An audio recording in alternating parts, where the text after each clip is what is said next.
আসসালামু আলাইকুম বন্ধুরা, সবাই কেমন আছেন? আশা করি সবাই ভালো আছেন, আমিও ভালো আছি। আজকে আমাদের বাসায় একটা মোরগ জবাই করা হচ্ছে, কারণ আমাদের বাসায় মেহমান আসছে, তাই মেহমানের জন্য মোরগটি জবাই করা হচ্ছে।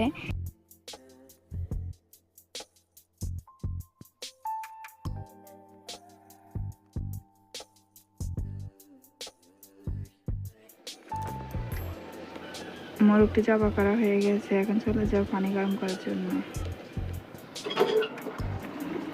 পানি গরম করা সম্পূর্ণ হয়ে গেছে, এখন মোরগটি পানির মধ্যে দিয়ে দিলাম। মোরগটি সম্পূর্ণভাবে ক্লিন করা হয়ে যাবে, খুব তাড়াতাড়ি পিস করে রান্না করতে নিয়ে যাব। সবগুলো বস্তা পাতিলে নিয়ে নেব। পাতিলে নিয়ে যা যা উপাদান লাগে সবকিছু পরিমাণ মতো দিয়ে দিব। এখানে দেশি মোরগ রান্না করা হচ্ছে, তাই তারা ছাকা হলো না পিসগুলো। দেশি মোরগ একসাথে মশলা দিয়ে যদি রান্না করা হয় তাহলে খেতে অনেক সুস্বাদু হয়।